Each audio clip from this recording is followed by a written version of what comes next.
अस्सलाम वालेकुम students, I hope you are all doing well. So students, जैसे कि आप सब लोग जानते हैं कि हमारा जो प्रीवियस लेक्चर जहाँ पे हमने एंड किया था वो था साइंटिफिक मेथड्स। इसमें हम लोगों ने साइंटिफिक मेथड्स में इसके 7 स्टेप्स को पढ़ा था। 6 स्टेप्स जो थे इनके हमने ये डिस्कस किए थे। इसके आगे जो हमारा जो टॉपिक न्यू स्टार्ट हो रहा है, this is also called theory, law and principle. Theory क्या होती है, लॉ क्या होता है और प्रिंसिपल क्या होता है, ये हमारे पास 1.7 टॉपिक है 9 क्लास का, यूनिट नंबर 1 का। हम इसको डिस्कस कर लेते हैं कि what is theory, what is law and principle, basically होता क्या है।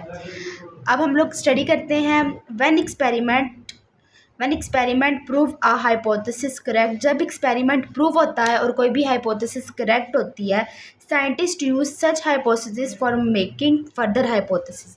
साइंटिस्ट यूज़ करते हैं हाइपोथेसिस को फॉर मेकिंग फर्दर, उससे ज़्यादा हाइपोथेसिस के लिए।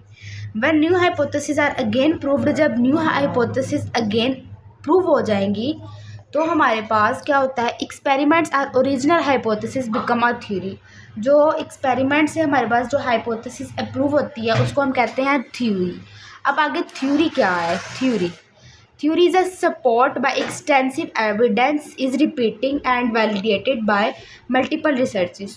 थ्योरी सपोर्ट होती है हमारी एक्सपेरिमेंट की, हमारे एविडेंस की, एक्सटेंसिव एंड रिपीट करते हैं हम लोग मल्टीपल रिसर्चेस के लिए, उसको हम कहते हैं थ्योरी। यहाँ पे मेरे पास थ्योरी की डेफिनेशन मैंने यहाँ लिखी है। Theory, a theory is a well supported of hypothesis, ये वेल सपोर्टेड है हाइपोथेसिस की। हाइपोथेसिस करेक्ट होगी, अप्रूव होगी तो वो थ्योरी, उसकी सीरीज जो थ्योरी बनेगी। हमारे पास एग्जांपल है Darwin theory of natural selection. Darwin ने एक थ्योरी रिप्रेजेंट की थी जो थी नेचुरल सिलेक्शन के बारे में। ये डार्विन की थ्योरी थी। ये हमारे पास थ्योरी की डेफिनेशन है। आगे इसके बाद आता है law, biological law. Biological law क्या होता है हमारे पास, a law is a uniform और constant fact of nature. Law हमारे पास एक यूनिफॉर्म और एक कांस्टेंट फैक्ट होता है नेचर का। इसमें एग्जांपल हमारे पास Mendel law of inheritance, inheritance का जो मेंडल लॉ था।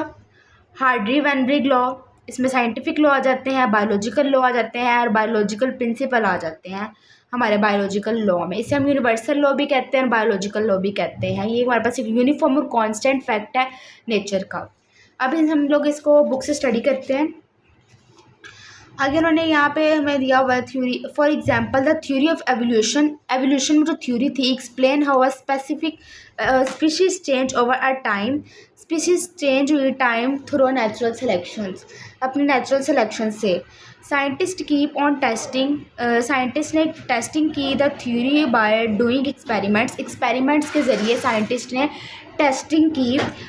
दे try their best to disapprove the theory, जब कोई भी थ्योरी जो होती है वो डिसअप्रूव हो जाती है। If the theory is proved again, उसको दोबारा अप्रूव किया जाता है again and again by experiments. Experiments के ज़रिए उस थ्योरी को दोबारा अप्रूव किया जाता है जब कोई थ्योरी हमारे पास डिसअप्रूव होती है, उसमें कोई मसला होता है, कोई करेक्शंस होती हैं हमारे पास इसीलिए हम उसको अप्रूव करते हैं, एक्सपेरिमेंट्स करते हैं, दोबारा करते हैं ताकि हम लोगों की वो थ्योरी अप्रूव हो सके। इट बिकम लॉ और प्रिंसिपल, फिर हमारे पास लॉ और प्रिंसिपल बनता है। A scientific law is a uniform, ये देखिए आपके पास ये डेफिनेशन भी आ गई। अ साइंटिफिक लॉ होता है, यूनिफॉर्म होता है और कॉन्स्टेंट फैक्ट होता है हमारी नेचर का। Uniform and constant fact of nature is also known as scientific law. The example of the biological law are Hardy-Weinberg law and Mendel's law of inheritance.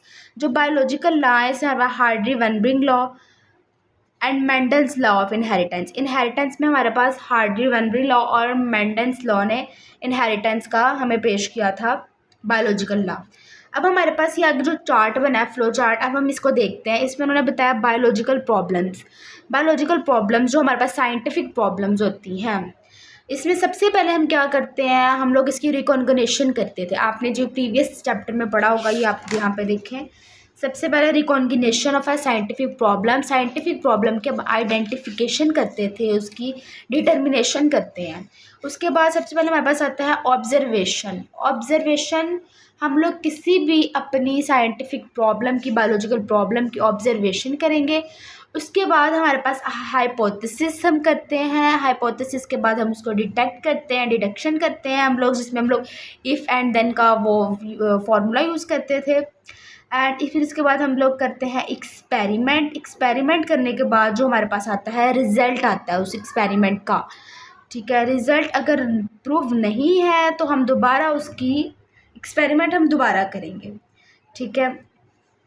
Deduction में हमारे पास control group आता था और experimental group आता था। Result में हम लोग अगर हमारे पास प्रूव नहीं हो रहा तो हम उसका एक्सपेरिमेंट अगेन एंड अगेन करेंगे। फिर हमारे पास अगर रिज़ल्ट अप्रूव होगा तो हम इसकी रिपोर्टिंग करेंगे।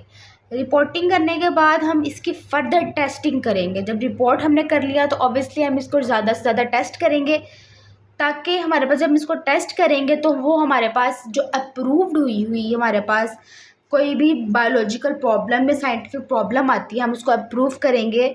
फिर वो हमारे पास बनेगी थ्योरी सॉल्यूशन, थ्योरी बनेगी। जब हमारे पास थ्योरी एक बन गई है, अब हमने उसको लॉ कैसे बनाना है, हमने थ्योरी को अगेन अप्रूव करना है। हम लोगों ने एक्सपेरिमेंट्स करके उसकी टेस्टिंग करके, जब हम उसकी टेस्टिंग करेंगे, उससे एक्सपेरिमेंट्स करेंगे तो वो हमारे पास बन जाएगा लॉ एंड प्रिंसिपल।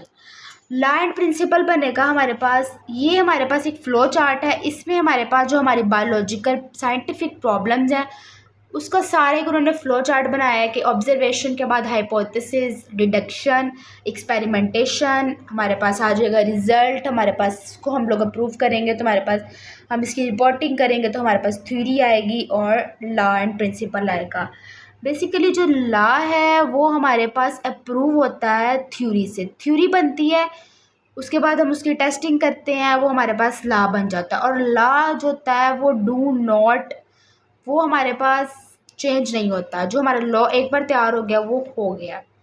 सो ये हमारा पास आज का जो टॉपिक था थ्योरी एंड लॉ प्रिंसिपल, हमारे इसके बारे में बेसिकली ये इम्पोर्टेंट है। इसमें से शॉर्ट क्वेश्चंस और एमसीक्यूज़ हमारे बोर्ड के पेपर में आते हैं।